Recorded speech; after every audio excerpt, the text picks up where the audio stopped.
слушав кратко седмицата, че Каролина работа.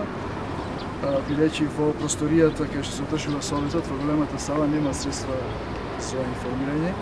И сакал да пошироката јавност да ја запознаеме за една многу важна работа што туку треба да се изгласа во фаза дискутирањето на колегите во однос на таа точка.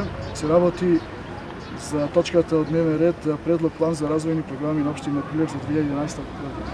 Тоа е мощен и важен документ што треба ние денеска да го изгласаме, се однесува на дефинирање и координирање на патот на развој кој што треба да се движи општината за 2011 година.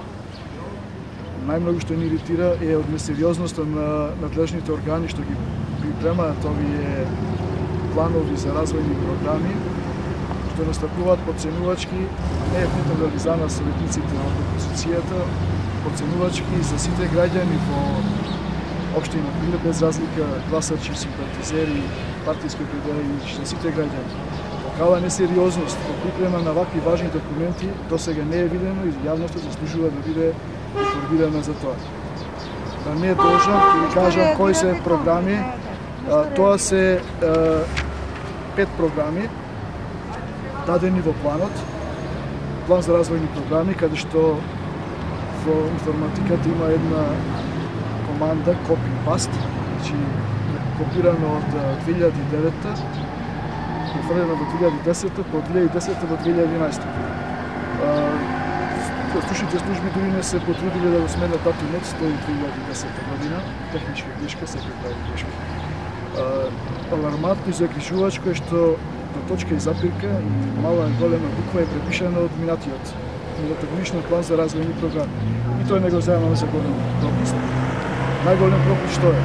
Овие програми беа истите што беа предложени лани за реализација за 2010 година. А што се случува во 2010 година?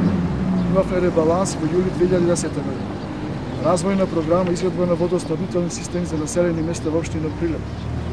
Го редуциравме за 10 милиони денари.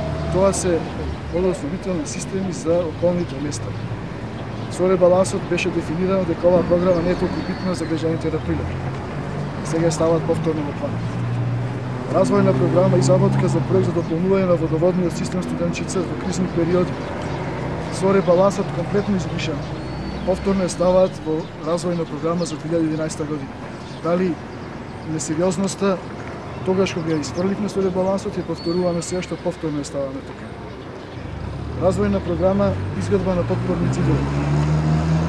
Важна програма, нешто е почнато во 2010 година, тоа што е изградено за жал се сруши. И се дали оваа развојна програма ја ставаме на некои фирми во градот компетентни да играат тие ѕидови по втор пат, по трет пат, пак да се рушат, пак тендери, пак така натаму, така натаму. Развојна програма изградба на системи за пречистување на отпадни вода во општина Прилеп. Со ребалансот ја намаливме 7 милиони денари. Повторно ставаме за разградување на програма за 2011 година. Со Европска унија подпишавме протокол од ИПА програмите за посетителната станица. Каква е сериозноста на општинава, кажува ова. Овој систем треба да биде компатибилен на таа посетителна станица. Лани го редуцираме за 7 милиони денари, годинава повторно го става. Значи комплетно без идејност, без визионерство, да се помини, да се фати рокот од 15 ноември, каде што е законска рамка за постојат овие развојни програми.